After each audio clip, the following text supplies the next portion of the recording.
Have you ever felt like you were just a number in a file? Another case to be solved? In my clinic, the white walls and sterile equipment were supposed to represent modern medicine, a beacon of hope. But day after day, I saw the same faces leave with the same lingering shadows in their eyes. Prescriptions were filled, procedures were done, but the core of their suffering remained untouched. I was a healer who couldn't heal, armed with science but missing the soul. My white coat felt less like a symbol of care and more like a barrier separating me from the very people I had sworn to help. The revolving door of patients, each with a story I never took the time to hear, was leaving me feeling empty, questioning everything I thought I knew about medicine. Then everything changed. I met an old mentor, a doctor from a different era. He didn't talk about the latest pharmaceuticals or surgical techniques. Instead, he spoke of connection, of empathy. He shared ancient tales of healers who didn't just treat diseases, but listened to the whispers of the heart. He told me that every illness has a story, and healing begins when that story is finally heard. It sounded like folklore, something beautiful but impractical in a world of evidence-based practice, but the desperation in my own heart urged me to listen. So I decided to try. It started small, almost awkwardly.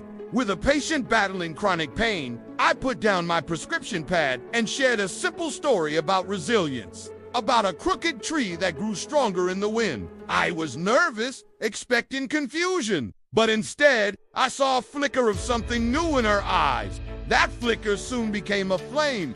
With each patient, I grew bolder, weaving narratives into my consultations. I told stories of hope to those battling despair, tales of courage to the fearful, and stories of community to the lonely. I watched as hardened faces softened, as shoulders slumped with worry began to straighten.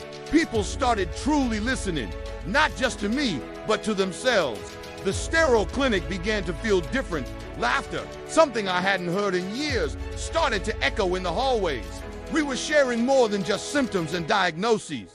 We were sharing our humanity. Patients were not just recovering physically, they were rediscovering their own strength, their own reasons to fight. Their healing was no longer just about their bodies, but about their entire being, mind, spirit, and emotion, all coming back into alignment. One day, a patient came to me who was a true test of this new path. He was trapped in a fortress of grief, a deep emotional wound that no medication could penetrate. He was withdrawn, silent, and every conventional method had failed. I felt the familiar pull of my old ways, the urge to refer him, to admit defeat. But then I looked into his eyes and saw my own past struggles reflected there. So I took a deep breath, and instead of a diagnosis, I shared a story from my own life, a story of loss, of feeling broken beyond repair, and of the slow, painful journey back to the light. I laid my own vulnerability bare, not as a doctor to a patient, but as one human to another. In that shared silence, a powerful connection was forged, a bridge built across the chasm of his pain. That was the moment the walls came down. Tears streamed down his face, the first emotion he had shown in months. It was a breakthrough, a release so profound it was visible.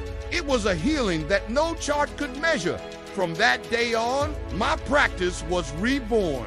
I replaced sterile posters with bookshelves, cold chairs with comfortable armchairs. The clinic became a sanctuary, a place where stories were the main prescription. I found a joy and fulfillment in my work that I never thought possible, surrounded by people who were not just my patients, but my partners in healing. I finally understood. True medicine isn't just about curing the body, it's about mending the soul. And sometimes the most powerful tool we have is a story well told and deeply heard. Thank you for listening to mine.